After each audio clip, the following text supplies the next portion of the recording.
Sudah sering saya sampaikan bahwa di tahun 2045, 70% penduduk kita ini akan ada di perkotaan. 70%. Kalau dunia di tahun 2050, 80% penduduk dunia ini akan ada di kota, di perkotaan. Apa yang akan terjadi? Beban kota akan menjadi sangat berat. Oleh sebab itu, juga sudah sering saya sampaikan, rencana kota secara detail itu harus dimiliki setiap kota di Indonesia, sehingga jangan sampai kita memiliki kota yang sekarang ini banyak terjadi di Eropa maupun di Amerika, kota-kota yang mencekam karena penganggurannya banyak, karena homeless-nya banyak, dan kita tidak ingin itu terjadi di negara kita, Indonesia. Kita ingin menjadikan semua kota itu livable, nyaman dihuni, dan juga lovable. Orang yang berkunjung ke sana senang ingin kembali berkunjung, dan orang yang tinggal di situ juga sangat mencintai kotanya karena kotanya memberikan pelayanan publik yang baik kepada masyarakatnya. Kita melihat sekarang ini sudah banyak kota-kota di negara kita itu sudah mulai macet. Mulai macet.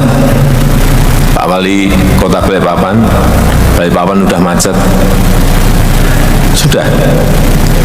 Saya dengar sudah. Surabaya sudah macet, Pak Wali.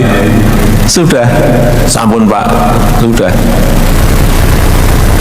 Bandung, Pak Wali Kota Bandung, sudah macet Bandung? Sudah. Medan, Pak Wali Kota Medan ada macet? Macet. Oh Pak Wali, macet. Semuanya sudah mulai macet. Oleh sebab itu, sekali lagi, rencana kota mengenai transportasi massal, transportasi umum itu harus disiapkan. Kalau kita bayangannya selalu subway, MRT, LRT, itu biayanya gede banget, mahal. Saya sampai apal. Waktu MRT Jakarta dibangun pertama, itu per kilometer, yang MRT yang bawah tanah itu 1,1 triliun rupiah per kilometer. 1,1 triliun rupiah per kilometer. Sekarang sudah 2,3 triliun per kilometer. Tolong tunjuk jari, kota mana yang siap membangun MRT dengan APBD-nya? 1 kilometer 2,3 triliun.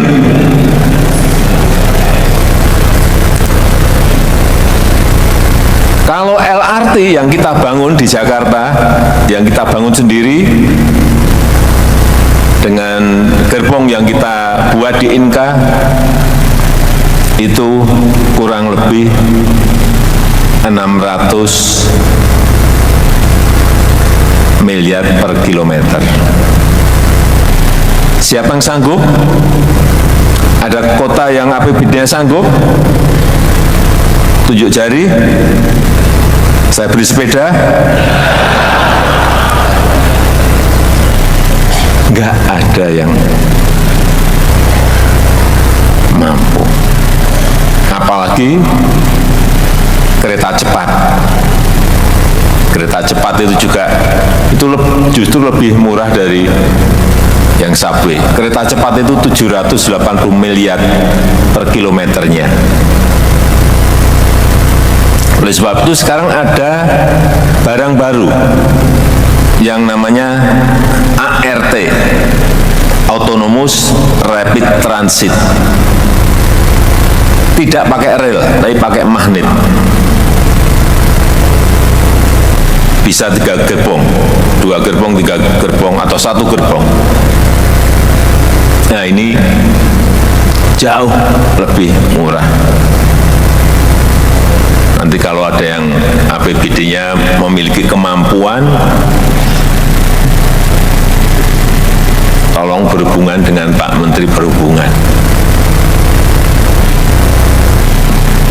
Bisa bagi-bagi 50-50, APBD 50%, APBN 50% misalnya. Karena kalau tidak,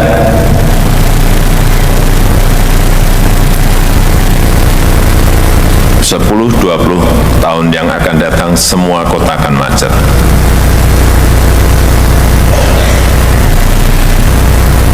Nggak percaya, kita lihat nanti. Kalau nggak kota-kota siap dan menyiapkan diri mengenai transportasi massalnya.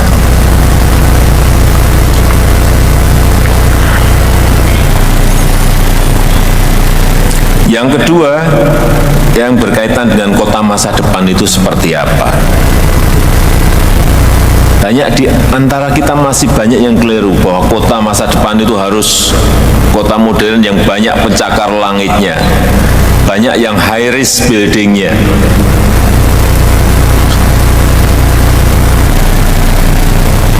Menurut saya, dan sekarang ini sudah mulai ada sebuah paradigma baru. Kota yang baik adalah kota yang ramah pejalan kaki. Kota yang baik itu adalah kota yang ramah terhadap penyandang disabilitas. Kota yang ramah terhadap pesepeda. Kota yang ramah terhadap anak dan perempuan. Konsepnya kira-kira itu. Kota yang ramah terhadap lingkungan. Artinya apa? Kota ini memang harus green, harus smart, dan harus friendly.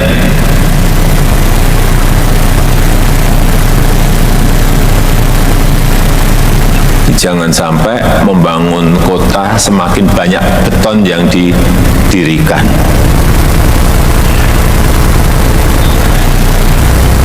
Ada trotoar, semua paving block semuanya.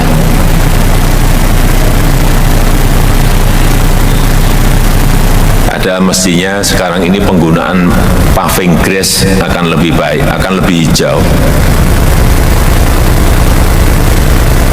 Ada pedestrian, nggak ada pohonnya, sehingga kita ini negara tropis, panas, sehingga nggak ada yang mau yang berjalan kaki karena tidak ada peneduhnya. Oleh sebab itu, kehijauan itu ke depan akan sangat menjadi perhatian semua kota.